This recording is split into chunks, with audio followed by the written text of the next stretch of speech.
الحمد للہ احدا لا شریک لہ وحدا صلی اللہ علی نبی من لا بعدا اللہم صلی وسلم علی حبیبک خیر خلقہ وکلہ۔ محترم عزیزان ملت اسلامیہ، بزرگوں اور نوجوانوں اور میری امت کے ماؤں اور بہنوں، السلام علیکم ورحمۃ اللہ وبرکاتہ۔ اللہ رب العالمین کا احسان و کرم ہوا کہ اس نے ہمیں آدم انسان بنا کر اس دنیا کے اندر پیدا فرمایا اور ایک عظیم نعمت سے ہمیں سرفراز فرمایا جسے ایمان کہتے ہیں۔ درود و سلام ہو تاجدار مدینہ احمد مصطفیٰ محمد الرسول اللہ صلی اللہ علیہ وسلم پر، جن کے صدقے طفیل میں ہمیں ان کی آخری امت میں پیدا فرمانے کا شرف حاصل فرمایا۔ محترم حضرات گرامی، نظام کائنات کا مالک، جس نے اپنے خالق ہونے کا اعلان اپنے نبیوں کے ذریعے کروایا، اور اس کائنات میں جتنے چیزیں وجود میں آئیں یہ سب اللہ کی وحدانیت کی گواہی دے رہے ہیں۔ ہر ایک چیز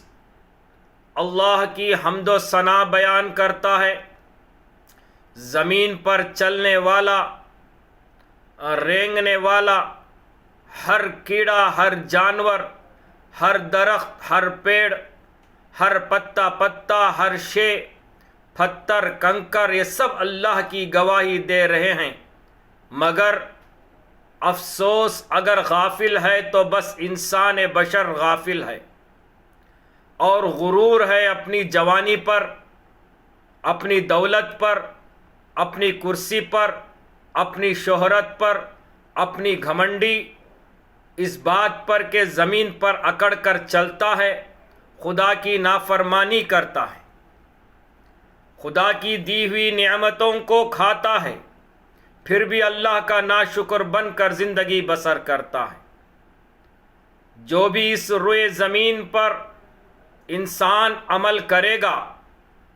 میرے عزیز نوجوان ساتھیوں، آدم انسان جو بھی عمل اس روئے زمین پر کرے گا، چاہے وہ کھلے عام ہو یا چھپ کر ہو، اس زمین کا وہ ٹکڑا جس پر وہ انسان عمل کیا ہو، یا اچھا کیا ہو یا برا کیا ہو، روز قیامت اللہ رب العالمین کے سامنے اس شخص کے عوض گواہی دے گی۔ وہ زمین کا ٹکڑا اس انسان کے عوض گواہی دے گی اللہ رب العالمین کے سامنے۔ اس کی دلیل اس حدیث سے معلوم ہوتا ہے۔ حدیث کا مفہوم ہے، حضور اکرم صلی اللہ علیہ وسلم نے ایک مرتبہ صحابہ کے سامنے قرآن مجید کی ایک آیت پڑھ کر یوں فرمایا، اور صحابہ سے پوچھا، کیا تم جانتے ہو زمین کی قبریں کیا ہیں؟ صحابہ رضوان اللہ تعالی اجمعین نے عرض کیا، اللہ اور اس کے رسول بہتر جانتے ہیں۔ رسول اللہ صلی اللہ علیہ وسلم نے فرمایا، اس کی چیزیں یہ ہیں کہ جس بندے سے یا بندی سے زمین کی پشت پر جو کچھ کیا ہوگا اس کی گواہی دے گی، کہے گی کہ فلاں فلاں شخص نے فلاں فلاں عمل فلاں فلاں دن میں کیا تھا۔ اللہ اکبر۔ میرے عزیز نوجوان ساتھیوں، بزرگوں، آدم انسان آج دنیا کے اندر غافل ہو کر زندگی بسر کر رہا ہے، اللہ کے احکام کو نبی کی سنتوں کو پسے پشت ڈال کر اپنی زندگی کو بسر کرتے چلا جا رہا ہے۔ زمین پر نہ جانے کتنے ایسے اعمال کیا جا رہا ہے کہ جس سے دوسروں کو بھی جو ہے نقصان ہوتا چلا جا رہا ہے، اور اپنے نفس پر بھی جو ہے ظلم کرتا جا رہا ہے۔ میرے خدا کی قسم، اللہ کے رسول صلی اللہ علیہ وسلم کی بات سچی اور کھری اترے گی۔ روز قیامت وہ زمین کا ٹکڑا، وہ وقت کا تقاضا، وہ لمحہ کل روز قیامت اس انسان کے عوض گواہی دے گی کہ اللہ یہ فلاں شخص فلاں فلاں وقت پر فلاں فلاں عمل کیا تھا، فلاں فلاں جو ہے برائی کیا تھا، فلاں فلاں دوسرے کے عوض جو ہے برائے اعمال پر دوسروں کو طنز دیا کرتا تھا۔ یہ جو ہے اس وقت کا جو ہے اس جگہ پر، جس جگہ پر انسان کیا ہوگا، وہ زمین کا ٹکڑا روز قیامت اللہ کے سامنے گواہی دے گا۔ ترمذی شریف کی یہ حدیث ہے، باب الصفۃ القیامہ، اور جو ہے اس کا جو ہے سورۃ النشر کے جو ہے ترجمے میں اذا زلزلت کا جو سورہ ہے اس کے تفسیر کے اندر اللہ کے رسول صلی اللہ علیہ وسلم نے یہ بیان فرمایا۔ مسند احمد کے اندر یہ جو ہے حدیث درج کی گئی ہے، حدیث نمبر 2 صفحہ نمبر 374 کے اندر یہ آپ کو حدیث ملے گی۔ دوستو، بزرگوں، عزیز نوجوان ساتھیوں، روز قیامت زمین کو یہ قوت گویائی اللہ عطا فرمائے گا، اس لیے اس میں تعجب والی بات نہیں ہے۔ جس طرح انسانی اعضاء میں اللہ تبارک و تعالی یہ قوت پیدا فرما دے گا، اسی طرح زمین بھی اللہ تعالیٰ کے حکم کے متکلم بنا دیا جائے گا اور اللہ کے حکم سے بولے گی۔ اگر انسان اس روئے زمین پر اللہ کے حکم کو توڑ کر کسی غیر کی عبادت کی ہو، یعنی شرک کیا ہو، یا دین میں نئے نئے رسم و رواج ایجاد کیا ہو، بدعت کی شروعات کی ہو، سال کا آغاز غم و نوح غیروں کے طریقوں کو اپنایا ہو، قربانی کے بجائے اپنی من مانی زندگی بسر کی ہو، یہ تمام اعمال جو اس روئے زمین پر کیے گئے ہوں تو انسان کے عوض زمین روز قیامت گواہی دے گی۔ اللہ اکبر۔ میرے عزیز نوجوان ساتھیوں، اگر اس زمین پر اللہ کے بندوں کو اللہ کی وحدانیت، مسجد کی طرف، نیک اعمال کی طرف بلانے کا کام کیا ہو تو زمین اس کے برحق میں گواہی دے گی، اے بار تعالیٰ، یہ فلاں بندہ فلاں کے لیے جو ہے فلاں جو ہے عبادت کی طرف بلایا کرتا تھا، نیکی کی طرف بلایا کرتا تھا، اے اللہ تو اس کا اجر عطا فرما۔ اللہ اکبر۔ میرے ملت کے نوجوانوں، زندگی میں دین قربانیوں کے ذریعے، محنت و لگن کے ذریعے سے پروان چڑھتا ہے۔ ہر دور میں اللہ تعالیٰ نے اس دین کی بقا کے خاطر قربانی مانگی۔ اللہ اکبر۔ میرے عزیز نوجوان ساتھیوں، ہر دور کے اندر اللہ رب العالمین نے اس دین کی بقا کے خاطر قربانی مانگی، چاہے وہ جان کی ہو، چاہے وہ مال کے ذریعے سے ہو۔ حضرت آدم علیہ نبینا علیہ السلام سے لے کر حضور اکرم صلی اللہ علیہ وسلم تک اللہ نے سب نبیوں کو آزمائشوں میں ڈالا، اپنے دین کو پروان چڑھانے کے لیے۔ صحابہ نے اپنے گھر باروں کو، بیوی بچوں کو، مال و متاع کو چھوڑ کر اس دین کے باغ کو ہم تک سونپنے میں کامیاب رہے، تو اللہ نے انہیں اس فانی دنیا میں بھی کامیاب بنا کر دکھایا، اور قسم ہے خدا کی، اور آخرت کی اصلاح محدود زندگی میں بھی وہ کامیاب کا پروانہ عطا فرمائیں گا اللہ تبارک و تعالیٰ صحابہ اکرام رضوان اللہ تعالیٰ اجمعین کو۔ اللہ نے اس دین کے خاطر آخری نبی صلی اللہ علیہ وسلم کے تمام اہل بیت کی قربانی بھی قبول فرما لی تھی، جو رہتی دنیا تک آدم انسان اسے یاد کرتی ہے۔ دوستو، اصل یہ قربانی اللہ کے حکم کی تعمیل اور اپنے نانا حضور اکرم صلی اللہ علیہ وسلم کے دین کے قانون کی حفاظت کے خاطر حق پر جمے رہنے پر دینا پڑا تھا۔ دوستو، میں آج اسی عنوان کو لے کر، یعنی اس مہینے کی جو اسلام کا آغاز کا مہینہ ہے، اسلامی تاریخ کا پہلا مہینہ ہے، اسلامی ہجری کا جو ہے پہلا مہینہ ہے، جسے ماہ محرم کہتے ہیں، اس مہینے کی چند فضیلت اور اس مہینے میں ہونے والے چند واقعات اور اس مہینے کو کس انداز سے آج منایا جا رہا ہے، اور اس کے اندر جو نئے نئے رسم و رواجات کو ایجاد کر کے اس مہینے کی عظمت پر جو ہے پانی پھیرنے کا کام کیا جا رہا ہے، جو پامالی کی جا رہی ہے، نبی کی سنتوں کے مذاق اڑایا جا رہا ہے، اللہ کے حکموں کی پامالی کی جا رہی ہے، اسی پر جو ہے چند احادیث کے ذریعے سے اور قرآن کی آیت کے ذریعے سے اس مہینے کی فضیلت اور اس کے اندر ہونے والے چند واقعات کے تعلق سے چند باتیں آپ حضرات کے غور و خوض کرنے کی غرض سے آپ حضرات کے سامنے حاضر ہوا ہوں۔ اللہ تبارک و تعالیٰ سے دعا ہے کہ اللہ تبارک و تعالیٰ مجھے حق بات کہنے کی توفیق عطا فرمائے، اور اللہ تبارک و تعالیٰ آپ تمام حضرات کو ان باتوں کو سن کر اس پر عمل کرتے ہوئے دوسروں تک پہنچانے کی اللہ آپ کو توفیق عطا فرمائے۔ میرے محترم بزرگوں، عزیز نوجوان ساتھیوں، میری آپ سے درخواست ہے کہ میں اپنی گفتگو کا آغاز کرنے سے پہلے التماس کرتا ہوں کہ میرا چینل مومن کی پکار کو سبسکرائب کریں، لائک کریں اور میرے اس ویڈیو کو آخری لمحوں تک سماعت فرمائیں، این نوازش ہوگی۔ میرے محترم بزرگوں، عزیز دوستو، میں اپنی اس بات کا آغاز کرنے سے پہلے ایک بات کی طرف اشارہ کرنا چاہتا ہوں کہ کچھ دن پہلے ایک صاحب نے مجھ سے سوال کیا تھا۔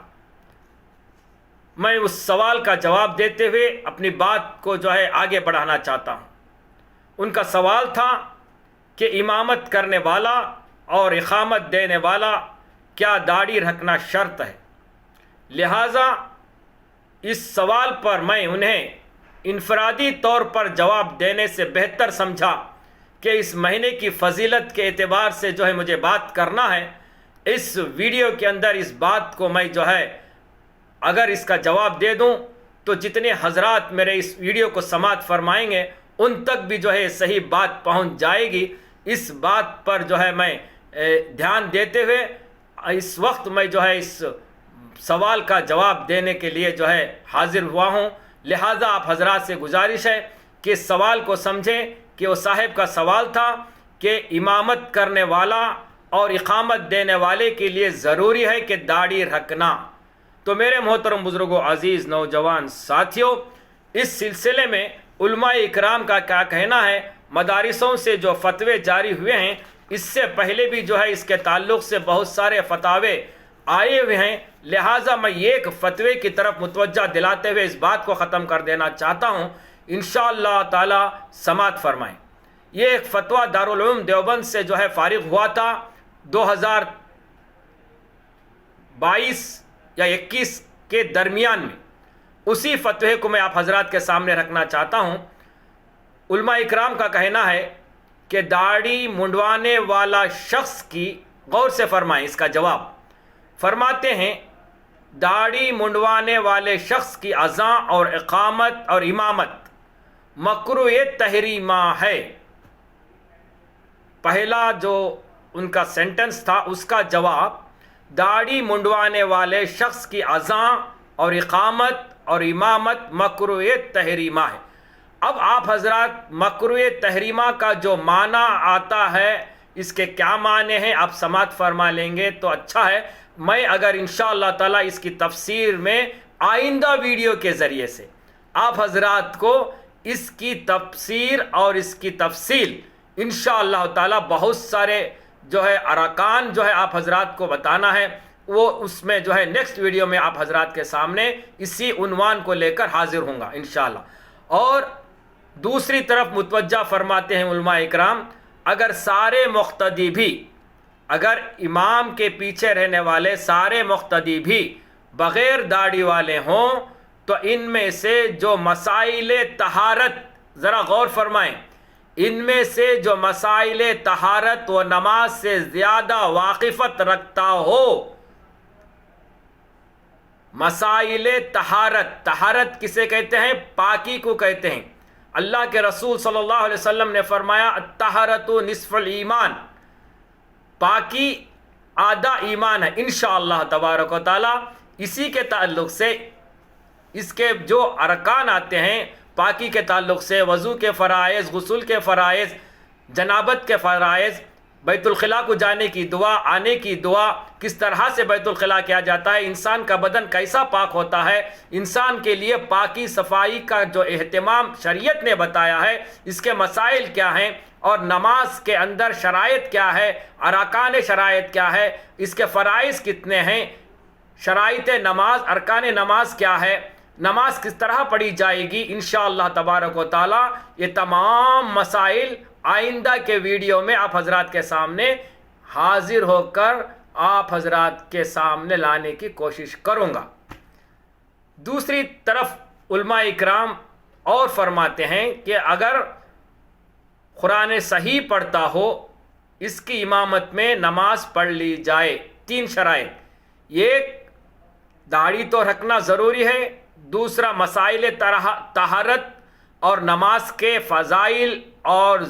اس کے جو ہے ارکان نماز، شرائط نماز اور قرآن کا صحیح پڑھنا لازم ہے، ایسے شخص کی امامت کے پیچھے نماز پڑھ سکتے ہیں۔ اسی لحاظ میں دوسری اور وہ فرماتے ہیں جو باشرا اور مسنون لباس والے ہوں، اور امامت کرنے والے کے لیے جو ہے لباس کا، شرعی لباس کا پہننا ضروری ہے۔ اب لباس کے بھی جو ہے بہت سارے مسائل ہیں۔ اسلام نے کہا کہ مردوں کے لیے جو ہے یہاں تک کا جو ہے پہننا ضروری ہے، عورتوں کے لیے یہاں تک پہننا ضروری ہے، سر پہ ٹوپی ضروری ہے، اور جو ہے اس کے بہت سارے لباس کے تعلق سے مسائل ہیں، انشاءاللہ وہ بھی جو ہے آپ حضرات کے سامنے رکھنے کی کوشش کروں گا حدیث اور قرآن کے ذریعے سے۔ فضائل وضو کے تعلق سے قرآن چیخ چیخ کر کہہ رہا ہے، غسل کے تعلق سے حدیث پکار پکار کر کہہ رہی ہے۔ انشاءاللہ ان تمام باتوں کو آئندہ جو ہے آپ حضرات کے سامنے رکھنے کی کوشش کروں گا، اور انہی کی امامت کرنی چاہیے۔ اگر بغیر داڑھی والے نے امامت شروع کر دی، مثلا آپ جماعت کے چند حضرات کے سامنے حاضر ہیں، اگر بغیر داڑھی والے نے امامت شروع کر دی اور آپ تنہا باشرہ ہیں، یعنی ان تمام حضرات کے اندر آپ حضرات باشرہ، یعنی آپ طہارت کے مسائل جانتے ہیں، نماز کے فضائل اور اذکار جانتے ہیں، اور قرآن کا صحیح پڑھنا جانتے ہیں، تو ایسا شخص اس کے پیچھے نماز ادا کر لیں تاکہ جماعت کا ثواب مل جائے۔ اگر ابھی امامت میں الگ جماعت کر سکتے ہیں تو پھر آپ اکیلے تنہا پڑھ سکتے ہیں۔ ایک جو ہے جماعت کا ثواب کے تعلق سے آپ جاننے کے باوجود بھی ایسے شخص کے ساتھ پڑھ سکتے ہیں۔ یہ فتویٰ دارالعلوم کا دیوبند کا ہے، کیونکہ تم جماعت کا ثواب آپ کو مل جائے گا۔ اگر آپ کے دل میں کراہت ہے تو آپ اکیلے بھی نماز پڑھ سکتے ہیں کہ آپ کے اندر وہ تمام صلاحیتیں موجود ہوں۔ تو برائے مہربانی جن حضرات نے جو یہ سوال کیا تھا، آپ حضرات یہ جواب ملاحظہ فرما لیں۔ انشاءاللہ ان تمام باتوں کا جو ہے خلاصہ نیکسٹ ویڈیو کے اندر آپ حضرات کے سامنے بیان کرنے کی کوشش کروں گا۔ تو ملت اسلامیہ کے نوجوانوں، عزیز بزرگوں اور میری ماؤں اور بہنوں، مجھے اصل میں اس مہینے کی فضیلت کے اعتبار سے چند باتیں عرض کرنی ہے۔ اس مہینے کی فضیلت کے اعتبار سے حدیث میں آتا ہے، صحیح مسلم کی حدیث ہے، حدیث نمبر 1982 میں سیدنا ابو ہریرہ رضی اللہ تعالیٰ عنہ سے منقول ہے، اگر ماہ رمضان کے بعد اگر کسی مہینے کی فضیلت ہے تو وہ ماہ محرم کی فضیلت ہے۔ حضرت ابو ہریرہ سے منقول ہے، صحیح مسلم کی حدیث ہے، حدیث نمبر 1982 میں حضرت ابو ہریرہ رضی اللہ تعالیٰ عنہ فرماتے ہیں کہ ماہ رمضان کے بعد اگر کسی مہینے کی فضیلت ہے تو وہ ماہ محرم کی فضیلت ہے۔ ماہ محرم کے تمام دنوں میں پہلے کے 10 دن کو زیادہ فضیلت حاصل ہے، لہذا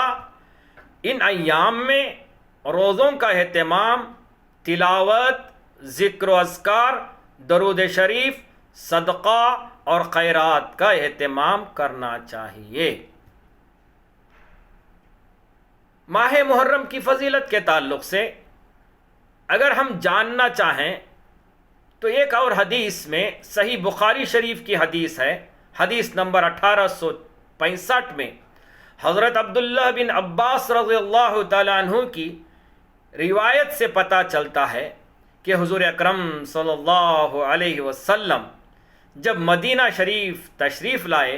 تو آپ صلی اللہ علیہ وسلم نے دیکھا یہودیوں نے مل کر 10 محرم کا روزہ رکھتے تھے، اور اس کی وجہ وہ یہ بیان کرتے ہیں کہ اس دن حضرت موسیٰ اور ان کی قوم کو اللہ تبارک و تعالیٰ نے ان کے دشمن فرعون سے نجات دلوائی تھی۔ تو حضور اکرم صلی اللہ علیہ وسلم نے ارشاد فرمایا، میں موسیٰ کا تم سے زیادہ حقدار ہوں اور تم سے زیادہ قدرداں ہوں، لہذا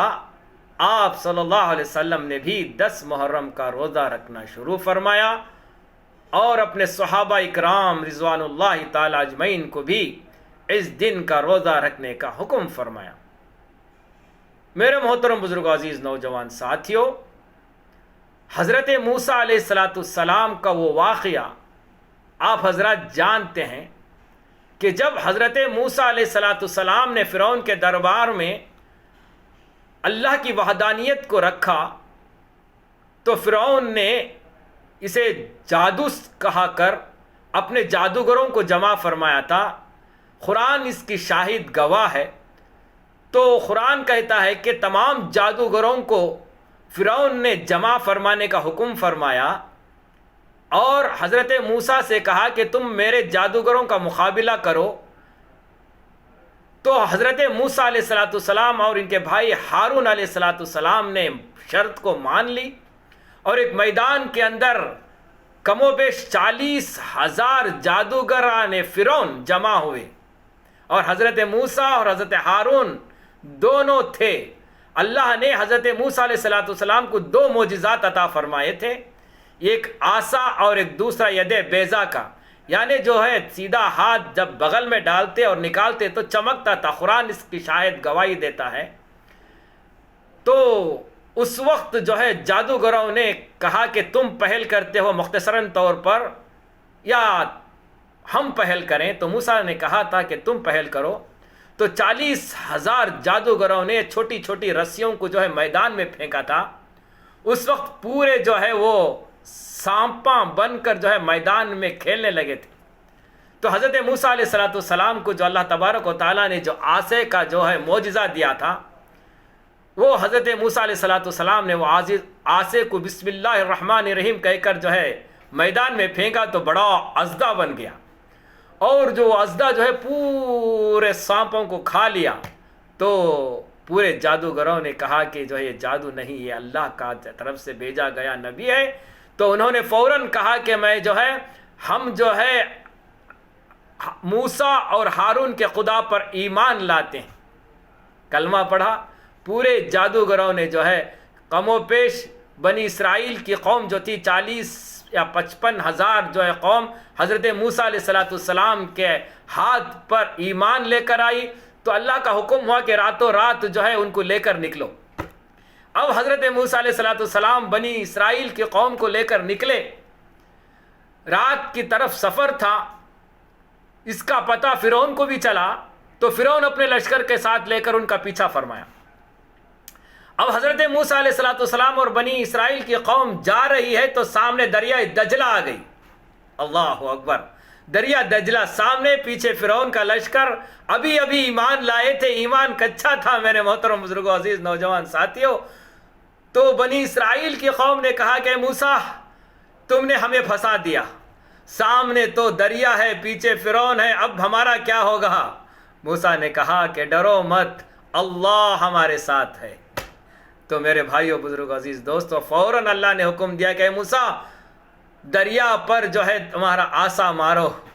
تو حضرت موسیٰ علیہ السلام نے دریا پر عصا مارے، 12 راستے کھل گئے، 12 قبیلے کے جو ہے بنی اسرائیل کے قوم تھی، تو اللہ نے کہا کہ پار لگا لو۔ حضرت موسیٰ علیہ السلام نے بنی اسرائیل کی قوم کو لے کر دریا پار کر دیے۔ فرعون دیکھتا رہا، ارے دریا میں راستہ بنا ہے، چلو اپنی فوج کو لے کر نکلا۔ اللہ نے حکم دیا دریا اسے ڈبو دے، جہاں رہی تھی کہ پوری فوج ڈوب گئی۔ فرعون ڈوبتا ڈوبتا رہا، کہا موسیٰ مجھے بچا لو۔ اللہ اکبر۔ اللہ نے کہا جبرائیل قسم ہے میرے عزت و جلال کی، اگر فرعون ایک مرتبہ یہ کہتا اللہ مجھے بچا لے تو میری عزت و جلال کی قسم وہ چاہے کتنا گناہگار ہو میں اسے بچا لیتا۔ جاؤ اس کے منہ میں مٹی ڈالو اور اسے دریا سے کہو کہ اس کے لاش کو جو ہے باہر پھینکو، تاکہ دنیا کی آنے والی تمام انسانیت اسے دیکھ کر عبرت کرے۔ یہ انا ربکم الاعلیٰ کہتا تھا کہ آج اس نے جو ہے زمین اس کے ڈس لی، دریا اسے ڈس لی، اللہ نے اس پر عذاب دے دیا، اللہ نے اس کا جو ہے مجسمہ سارے آنے والی قوم ساری انسانیت کو عبرت کا ناک اسے عبرت بنا کر دنیا میں رکھے گی۔ اللہ اکبر۔ آج تک فرعون کی ممی موجود ہے، اس کا مجسمہ کبھی جو ہے مصر میں رہتا ہے تو کبھی لندن میں، کبھی جو ہے جاپان میں، کبھی جو ہے اور جگہ اس کا مجسمہ پھرتا رہتا ہے، تاکہ سائنس اس کی جو ہے سائنسی جو ہے اس کا معائنہ کرتے رہتی ہے کہ کب اس کے اندر جو ہے کیا کیا جو ہے پیدا ہوتا ہے۔ سائنس بھی جو ہے مان لی کہ جو ہے اللہ کے عذاب میں غرق ہو کر جو ہے دریا میں ڈوبا تھا، اس سے نمک کے جو ہے جو لمحات نکلے تھے۔ میرے محترم بزرگ عزیز نوجوان ساتھیوں، کہنے کا مقصد ہے کہ اس حدیث کے ذریعے سے ان یہودیوں نے اللہ کے اس رسول صلی اللہ علیہ حضرت موسیٰ علیہ السلام نے بنی اسرائیل کے اس پار لگانے پر شکرانے کے طور پر جو ہے 10 محرم کے دن کا روزہ رکھتے ہیں، تو اللہ کے رسول صلی اللہ علیہ وسلم نے فرمایا دوسری حدیث کے اندر، دوستو صحیح مسلم اور بخاری شریف کی ایک حدیث کا مفہوم ہے، حضرت موسیٰ علیہ السلام ان کی بنی اسرائیل کی قوم نے 10 محرم کا روزہ شکرانے کے طور پر رکھا تھا، مگر مسلمان اس دن کا روزہ اس دن کی عزت و تکریم کے لیے رکھتے ہیں۔ آپ صلی اللہ علیہ وسلم نے بھی اپنے صحابہ کو یہ بات بتائی کہ انتم حق بموسیٰ منہم، اللہ کے رسول صلی اللہ علیہ وسلم نے فرمایا انتم حق بموسیٰ منہم، تم یہودیوں سے زیادہ موسیٰ کے حقدار ہو اور موسیٰ کے زیادہ فرما بردار ہو، لہذا اس دن کا روزہ رکھا کرو۔ صحابہ رضوان اللہ تعالی اجمعین نے فرمایا ہم بھی اس دن کا روزہ رکھتے ہیں، اس دن کی تعظیم کے لیے۔ شکرانے کے طور پر یہودی اور بنی اسرائیل کی قوم نے اس دن کے شکرانے کے طور پر رکھتے ہیں، لیکن اللہ کے رسول صلی اللہ علیہ وسلم نے فرمایا ہم اس دن کی عظمت اور عزت کے طور پر ہم روزہ رکھیں گے۔ دوستو بزرگو عزیز نوجوان ساتھیوں، اس روزے کی فضیلت کے تعلق سے حضور اکرم صلی اللہ علیہ وسلم کا ارشاد ہے کہ 10 محرم کا روزہ رکھنا گزشتہ سال کے گناہوں کا کفارہ ہے۔ اللہ اکبر۔ جو بندہ 10 محرم کے عاشورے کے دن کا روزہ رکھے گا، اللہ تبارک و تعالیٰ پچھلے اس کے 1 سال کے گناہ معاف فرما دیں گے۔ واضح رہے کہ ان گناہوں کا تعلق یعنی وہ گناہ معاف کریں گے جو صغیرہ گناہ ہوں گے، اور کبیرہ گناہ جو ہے بغیر توبہ کے اللہ کے ہاں معاف نہیں ہوتے۔ اس کے لیے جو ہے آپ کو جو ہے توبہ و استغفار کرنا پڑے گا۔ میرے محترم بزرگ عزیز دوستوں، اگر اس کے ساتھ کسی انسان کا حق وابستہ ہو، چاہے وہ مالی حق ہو یا جانی حق ہو، تو اسے بھی معاف کرنا اور اس حق کی ادائیگی ضروری ہے، اور توبہ استغفار سے وہ گناہ معاف ہوتے ہیں۔ بخاری شریف میں سیدنا عبداللہ بن عباس رضی اللہ تعالیٰ عنہ سے حدیث نمبر 1866 میں ارشاد فرمایا، نبی اکرم صلی اللہ علیہ وسلم رمضان اور 10 محرم کے روزے کا اہتمام فرماتے تھے۔ صحیح مسلم کی ایک اور حدیث نمبر 1136 میں حضرت عبداللہ ابن عباس نے یہ بات منقول ہے کہ نبی کریم صلی اللہ علیہ وسلم نے ارشاد فرمایا اگر میں اگلے سال تک زندہ رہوں تو 10 محرم کے ساتھ 90 محرم کا روزہ بھی رکھوں گا۔ یعنی حضور اکرم صلی اللہ علیہ وسلم نے فرمایا کہ اللہ تبارک و تعالیٰ مجھے اگلے سال تک اگر زندہ رکھا تو میں جو ہے 90 کا بھی روزہ رکھوں گا اور 10ویں کا بھی روزہ رکھوں گا۔ لیکن اللہ تبارک و تعالیٰ کی منشا اور تھی، اللہ تبارک و تعالیٰ جو ہے اس سال ہی اللہ تبارک و تعالیٰ محرم کے بعد جو ہے شوال کے مہینے میں جو ہے اللہ تبارک و تعالیٰ حضرت حضور اکرم صلی اللہ علیہ وسلم کو فانی دنیا سے ربیع الاول کے مہینے میں اللہ تبارک و تعالیٰ جو ہے اس دنیا سے اپنی طرف بلا لیا، لیکن جو ہے اور پھر ایک محرم آپ اللہ کے رسول صلی اللہ علیہ وسلم کو میسر نہیں ہوا۔ لیکن اللہ کے اس قول، اللہ کے رسول صلی اللہ علیہ وسلم کے اس قول کو علماء اکرام فرماتے ہیں کہ اس کا ایک مقصد یہ بھی تھا کہ 10 محرم کو روزہ رکھنے کی وجہ سے یہودیوں کے ساتھ مشابہہ نہ ہو جائے، تاکہ وہ صرف 10 کا روزہ رکھتے ہیں، اس لیے مسلمان اس کے ساتھ ایک اور دن بھی منا لیں۔ لہذا ہم چاہیے 10 محرم کے ساتھ 9 محرم کا بھی روزہ رکھیں۔ اگر ایسا نہ ہو تو اس حدیث کی شرح کے مطابق 10 محرم کے ساتھ ساتھ 11 محرم کا بھی روزہ رکھنا منسوب ہے، حدیثوں میں آتا ہے۔ اور دوستو، بزرگوں، عزیز نوجوان ساتھیوں، ان تمام احادیث سے بات واضح ہوتی ہے کہ ماہ محرم کی فضیلت حضرت موسیٰ علیہ السلام کے دور سے چلی آ رہی ہے، اور نبی اکرم صلی اللہ علیہ وسلم نے بھی اس ماہ محرم کی فضیلت کا ذکر کیا ہے۔ دوستو، بزرگوں، عزیز نوجوان ساتھیوں، یہاں پر یہ بات واضح رہے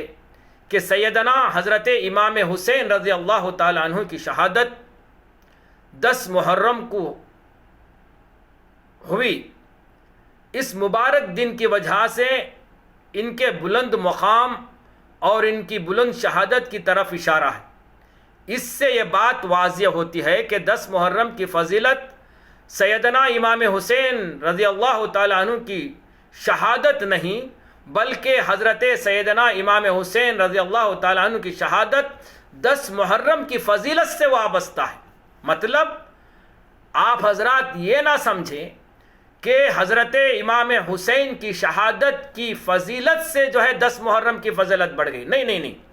ایسا نہیں ہے۔ 10 محرم کی فضیلت سے حضرت امام حسین رضی اللہ تعالیٰ عنہ کی شہادت کی فضیلت میں اضافہ ہوتا ہے۔ میرے محترم بزرگوں، عزیز دوستو، کیونکہ یہ فضیلت قدیم دور سے چلی آ رہی ہے۔ حضرت موسیٰ علیہ السلام کے دور سے جو ہے یہ فضیلت چلی آ رہی ہے۔ اسلامی ایام میں 10 محرم ہو یا عرفات کا دن ہو اور دیگر فضیلت والے دن ہو، ان دنوں میں جو عام مسنون ہیں، جو اعمال مسنون ہیں، ان کا اعمال کا اہتمام کیا جانا چاہیے۔ اس کے برعکس جو اعمال ان دنوں میں ہمارے معاشرے میں رائج کیے گئے ہیں، ان کا تعلق اسلامی شریعت کے روح سے کوئی معنی نہیں رکھتا۔ میرے محترم بزرگوں، عزیز دوستو، آج ہمارا معاشرہ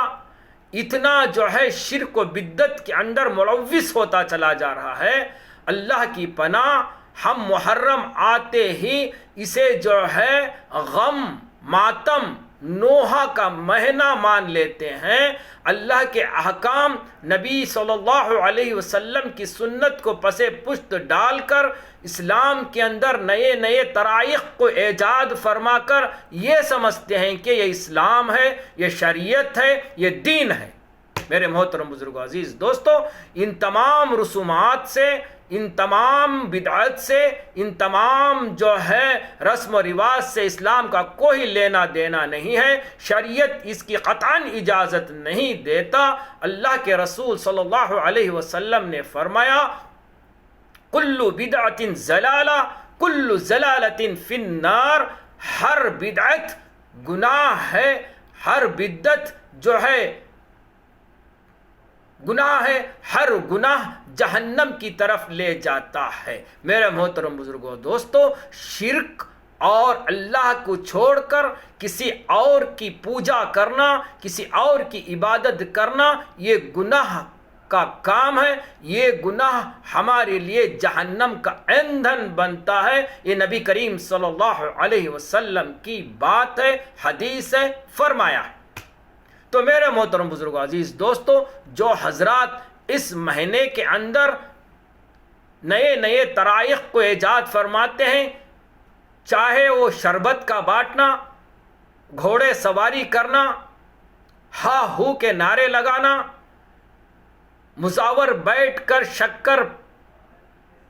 اودبتیاں جلانا، کہ حوالے کے نام پر انگار ڈال کر اس میں جو ہے شرابیوں کو کودنا، ارے کم وقت تو ان سے پوچھو کہ ان کے اندر جو ہے استنجے کی پاکی کا کیا لحاظ ہے۔ ان سے پوچھو کہ انہوں نے نماز کی کیا پابندی کی ہے، ان سے پوچھو کہ توحید کا کلمہ انہیں آتا یا نہیں۔ جو مزاور اس پنجوں کے سامنے بیٹھ کر سورہ فاتحہ پڑھتا ہے اس سے پوچھو کہ سورہ فاتحہ کے الفاظ کا صحیح نکالتا ہے یا نہیں۔ آج مسلمان اتنا شریعت کی پامالیاں دجیاں اڑاتا چلا جا رہا ہے، دین کو مذاق بنا لیا، دین کو ان کے اماں کا جو ہے گوارا بنا لیا، اسلام کو ان کی باپ کی جائیداد بنا لیا، نبی کریم صلی اللہ علیہ وسلم کی سنتوں کا جنازہ نکالتا چلا جا رہا ہے، پھر کہتا ہے کہ میں جو ہے فلانے جو ہے میں فلانے میرا رتبہ بہت بڑا ہے، میرا خاندان بہت بڑا ہے، میں شیخ ہوں، میں ولی ہوں، میں اس گھرانے سے تعلق رکھتا ہوں، میں جو ہے اس کے گھرانے سے تعلق رکھتا ہوں، میں علی کا عاشق ہوں، میں اس کا عاشق ہوں۔ ارے انسان تو کس کا عاشق تو بعد میں، سب سے پہلے تو اللہ کا بندہ، نبی کی امت ہے، سب سے پہلے تو کلمہ لا الہ الا اللہ محمد الرسول اللہ صلی اللہ علیہ وسلم کا یقین دل کے اندر لے آ، اس کا شرعی تجربہ اپنے دل کے اندر بسا لے، اس سے ہونے کا یقین دل کے اندر بسا لے، جب تو جا کر جو ہے تو مسلمان کے دائرے میں آتا ہے۔ اس مہینے کو ہمارے معاشرے کے اندر یہ تمام بدعاتیں، یہ تمام جو ہے ناجائز رسم و رواج، من گھڑت باتیں اپنی طرف سے ڈال کر اسے جو ہے اس مہینے کی فضیلت بنا کر لوگوں کو جو ہے گمراہ کرنے کا کام آج امت کے چند حضرات کرتے چلے آ رہے ہیں۔ میرے محترم بزرگوں، عزیز نوجوان ساتھیوں، اللہ سے ڈرو، قیامت کے اس ہولناک منظر سے ڈرو۔ ایک ایک حساب جس طرح سے زمین تمہارے گواہی دے گی، اس کا ایک ایک حساب تم اللہ کے سامنے دینا ہوگا۔ تاریخ کے اوراق کو پلٹ کر دیکھو، کس کے دور کے اندر یہ جو ہے شرعی قانون کو توڑ کر ایسے رسم و رواج کیے گئے تھے۔ نبی کریم صلی اللہ علیہ وسلم کے دور میں نہ ہوئے، صحابہ کے دور میں نہ ہوئے، 4 خلفائے راشدین جو بڑے بڑے اللہ والے اس کے اندر حکومت کیے، ان 4 خلفائے راشدین کے دور خلافت کے اندر ایسے رسم و رواج نہ رہے، تابعین کے دور میں نہ رہے۔ تبع تابعین کی تاریخ کو اٹھا کر دیکھو، کبھی انہوں نے شربت بنایا تھا، کبھی کچڑا بنایا تھا، کیا گھوڑے سواری کی تھی، کبھی کہے پنجوں کو لے کر ماتم کیا تھا، آہو سینہ پیٹا تھا، کبھی نوحہ کیا تھا۔ اولیاء اللہ کی تاریخ کو اٹھا کر دیکھو، شیخ عبد القادر جیلانی رحمۃ اللہ علیہ کی سوانح حیات کو پڑھو، خواجہ معین الدین چشتی رحمۃ اللہ علیہ کی تاریخ کو پلٹ کر دیکھو، بابا گنج شکر کی تاریخ کو پڑھ کر دیکھو، کس کے دور میں، یا اللہ والوں کی دور میں یا کسی اور اس دنیا کے اندر جتنے بھی اللہ تبارک و تعالیٰ نے نیک بندوں کو پیدا فرمایا، اماموں کو پیدا فرمایا، کیا ان کے دور میں نوحہ ہوا تھا، سینے کو پیٹا تھا، تابوت کو بٹھایا تھا، آگ ڈال کر آگ میں چلنے کا جو معاملہ آج چل رہا ہے، کیا یہ کہیں آپ کو نظر آیا تھا؟ کہیں آپ کی تاریخ کے اوراق کے اندر یہ نظر نہیں آئے گا۔ کمبخت و بابر اللہ تبارک و تعالیٰ اکبر کو ہلاک فرمائے، اس نے دین الہی کا ایجاد فرمایا، اسی کے دور کے اندر 200 سال 300 سال کا عرصہ ہو گیا، اسی کے دور کے اندر یہ جو ہے ناجائز بدعت اور شرک محرم کے اندر اسی کے دور سے شروعات ہوئی تھی۔ میرے محترم بزرگوں، عزیز نوجوان ساتھیوں، یہ سب اسلام سے کوئی لینا دینا نہیں ہے۔ اس لیے میرے محترم بزرگوں، عزیز دوستو، اس دن کی فضیلت اللہ تبارک و تعالیٰ نے حضور اکرم صلی اللہ علیہ وسلم کے ذریعے سے عوام الناس کو یہ بتایا کہ اس دن روزہ رکھو۔ اللہ تبارک و تعالیٰ کے ہاں اس دن کی عظمت کے اعتبار سے روزہ رکھو، 1 سال کے پچھلے گناہ تمہارے میں معاف کروں گا۔ اللہ اکبر، اللہ اکبر، یہ چھوڑ کر کوئی اور بدعت اور کوئی شرک اور کوئی عمل اللہ کے ہاں قابل قبول اس ماہ کے اندر نہیں ہے۔ میرے محترم عزیز نوجوان ساتھیوں، ہاں رونا تو آتا ہے کسی کے غم کی، کسی کی شہادت پر۔ ارے اس مہینے کے اندر 1 محرم کو خلیفہ دوم حضرت عمر فاروق رضی اللہ تعالیٰ عنہ کا دردناک واقعہ بھی پیش آیا تھا۔ اگر غم منانا ہی ہے تو خلیفہ عمر کا بھی مناؤ نا۔ ارے تمہیں شہادت کے طور پر غم منانا ہے تو امیر حمزہ کی شہادت پر رونا، حضور اکرم صلی اللہ علیہ وسلم کے چچا جن کی ناک کاٹی گئی،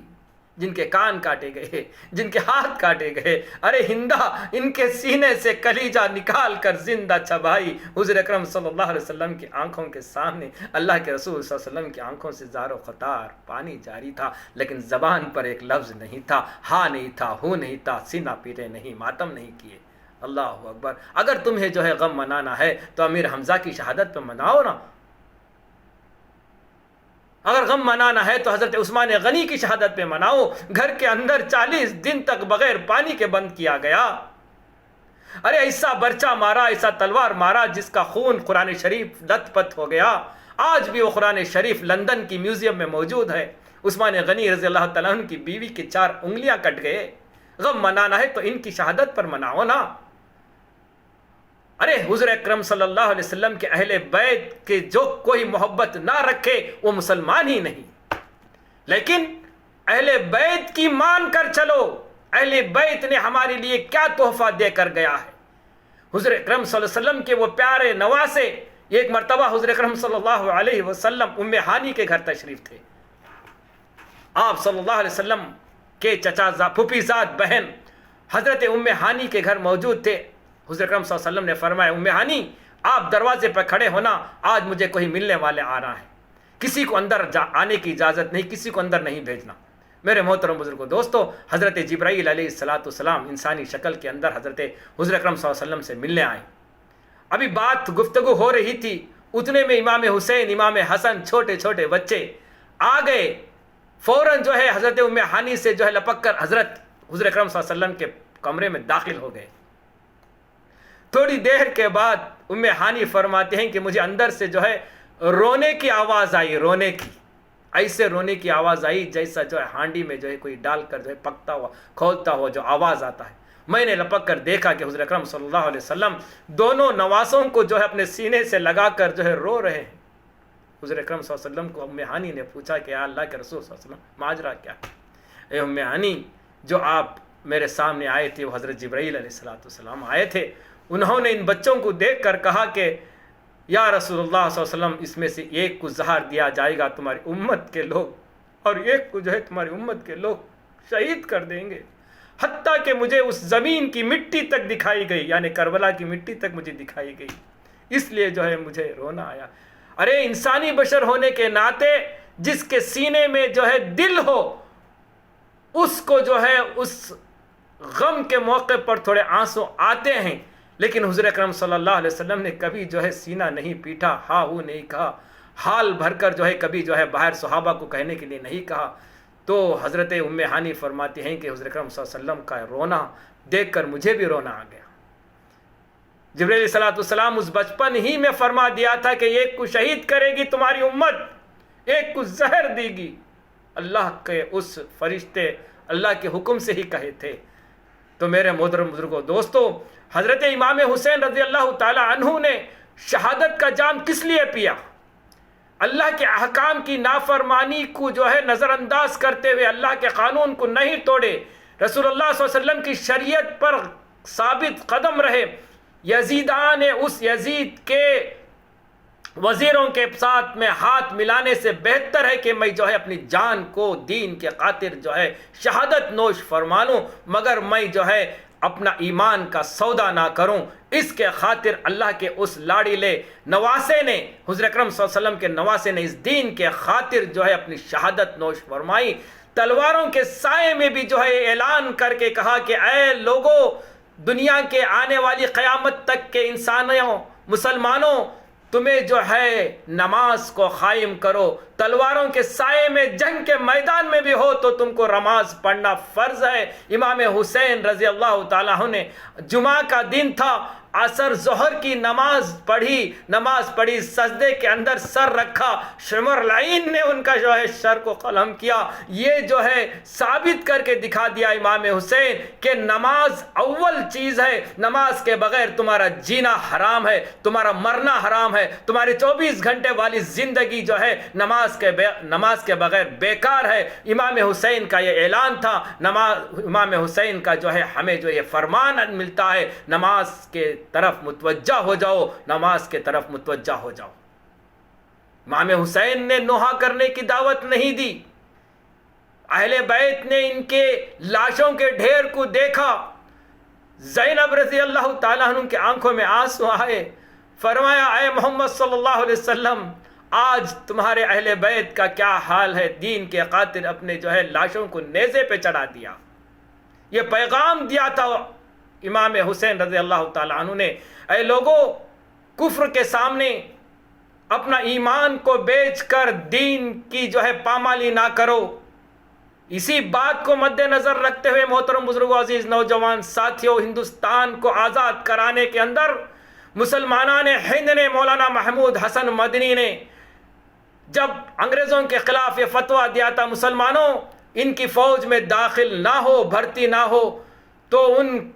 انگریزوں نے حسین احمد مدنی کو جب کورٹ کے اندر گھسیٹا گیا تو جج نے پوچھا تھا اے حسین احمد مدنی فتویٰ واپس لے لے ورنہ تجھے معلوم ہے کہ ہم کو کیا سزا دیں گے۔ ارے قربان جاؤ، ان علماء کرام دیوبند پر کہا تھا حسین احمد مدنی نے، ہے انگریز کے پتلے مجھے تیرے سزا کا میں ڈر نہیں، میں اس لیے میں اپنے ساتھ خود کفن لے کر آیا ہوں، سر پر جو کفن باندھا تھا اٹھا کر دکھایا، دیکھ یہ لیے میں ساتھ لے کر آیا ہوں تاکہ تیری حکومت سے ناجائز حکومت سے میرا کفن تک مجھ پر ڈالنا مجھے پسند نہیں ہے، میں یہ فتویٰ لینا میں واپس لینا منظور نہیں، مجھے موت کی سزا دے دے مجھے منظور ہے۔ اللہ اکبر، کافروں کے سامنے، کفر کے سامنے ایمان کو نہیں بیچا تھا۔ اللہ کے ان لاڑیلے بندوں نے، دارالعلوم دیوبند کے علماء اکرام نیزے پہ چڑھ گئے اس ہندوستان کی آزادی کے لیے، لیکن ایمان کا سودا نہیں کیا۔ میرے محترم بزرگوں، دوستو، ان تمام واقعات سے یہ ثابت ہوتا ہے کہ تم دین کے خاطر، اپنے دین کے مذہب کے خاطر ایمان کو بیچ کر اپنی زندگی دوسروں کے سامنے حوالہ نہ کرو، ثابت قدمی رہو، اللہ تمہاری نصرت فرمائے گا۔ جس طرح سے امام حسین رضی اللہ تعالی عنہ نے یزید کے ہاتھ پر بیعت کرنے سے انکار فرمایا اور ثابت قدم رہا اور میدان اس کربلا کے اندر اپنی جان کو شہید کر کے امت کو یہ پیغام دیا کہ تم اپنے ایمان کا سودا دوسروں کے سامنے نہ کرو اور نماز قائم کرو، میرے نانا کی سنت کو تھامے رکھو، تمہیں ہر حال میں نماز پڑھنا ہے۔ میرے محترم بزرگوں، عزیز دوستوں، میں ان بدعتیوں سے اور ان شرپسندوں سے جنہوں نے اس مہینے کو ماتم کا مہینہ منا لیا اور شرک و بدعت کا مہینہ منا لیا، ان سے میں سوال کرتا ہوں کہ اگر تمہارے اندر زندگی میں نماز ہے، اللہ کے رسول صلی اللہ علیہ وسلم کی سنت ہے، اللہ کے احکام ہے، تو ان شرک و بدعت سے باز آ جاؤ اور اللہ کے احکام کو اور نبی کریم صلی اللہ علیہ وسلم کی سنت کو اپنے 24 گھنٹے والی زندگی میں لا کر عمل کر اس فانی دنیا سے آخرت کی لامحدود زندگی میں آنے والی اس زندگی کی طرف راہ لے لو، اللہ وہاں پر بھی کامیاب عطا فرمائے گا۔ میرے محترم بزرگوں، عزیز نوجوان ساتھیوں، اسی مہینے کی یہ چند فضیلوں کی طرف سے، فضیلت کے اعتبار سے چند باتیں تھے۔ آخر میں اللہ تبارک و تعالیٰ سے دعا ہے کہ اللہ تبارک و تعالیٰ ہم سب کو ان شرک و بدعت سے باز آنے کی توفیق عطا فرمائے۔ اصل میں 10 دنوں کی اہمیت ہمارے اندر آ جاوے اور اس 10 دنوں کے اندر روزہ، ذکر و اذکار اور قرآن شریف کی تلاوت اور ہمسایوں کے ساتھ اچھا سلوک اور غریبوں کے ساتھ اچھا برتاؤ اور مسکینوں کو ان کے سروں پر تیل ڈالو اور ان کے اگر پڑوسی کوئی بھوکا ہے تو ان کی طرف متوجہ ہو جاؤ اس 10 دنوں کے اندر۔ اب اللہ تبارک و تعالیٰ نے تمہیں جو کچھ دیا ہے تو اسے خیر خیرات کرو، اللہ اس کا آپ کو جر و ثواب عطا فرمائے گا، بڑا اجر عطا فرمائے گا۔ اللہ تبارک و تعالیٰ اگرچہ تم ایک روزہ رکھیں گے عشرے کا اور عاشورے کا، یا تو 90 کے ساتھ ملا کر رکھو یا تو 11 اور 10 کا رکھیں، تو اللہ تبارک و تعالیٰ تمہارے پچھلے 1 سال کے گناہ معاف فرمائیں گے۔ جو صغیرہ گناہ ہوں گے، کبیرہ گناہ بغیر توبہ کے نہیں معاف ہوں گے۔ اور حقوق العباد کی طرف متوجہ ہو، اگر کسی کا حق اگر کسی بھائی نے دبا لیا ہے تو برائے مہربانی اس کا حق اسے ادا کرنے کی آپ کوشش کریں۔ اللہ تبارک و تعالی ہم سب کو کہنے سننے سے زیادہ عمل کرنے کی توفیق عطا فرمائے۔ میرے محترم بزرگوں، دوستوں، انشاءاللہ تبارک و تعالی آئندہ ویڈیو کے اندر طہارت کی، پاکی کی، نماز کے ارکان کی، وضو کے فضائل کی اور وضو کے فرائض فرائض، غسل کے فرائض اور جنازہ نماز کی دعا اور جنازہ نماز کے تعلق سے اللہ تبارک و تعالیٰ کا کیا حکام ہے، نبی کریم صلی اللہ علیہ وسلم کے کیا حکم ہے، ان کی سنت کیا ہے، حدیث کیا ہے، انشاءاللہ تبارک و تعالیٰ حدیث اور قرآن کے ذریعے سے آپ حضرات کے سامنے حاضر ہونے کی کوشش کروں گا۔ تب تک اجازت دیں، اللہ تبارک و تعالیٰ ہم سب کو ان باتوں پر عمل کرنے کی توفیق عطا فرمائے، عمل کرتے ہوئے آپ سے گزارش ہے دوسروں تک پہنچانے کی ہمیں توفیق عطا فرمائے۔ زیادہ سے زیادہ آپ اسے شیئر کریں، لائک کریں، اللہ کو جزائے خیر عطا فرمائے۔ والسلام علیکم ورحمۃ اللہ وبرکاتہ۔ پھر ملیں گے میرے محترم بزرگ عزیز نوجوان ساتھیوں نئی دینی باتوں کے ساتھ۔ السلام علیکم ورحمۃ اللہ وبرکاتہ۔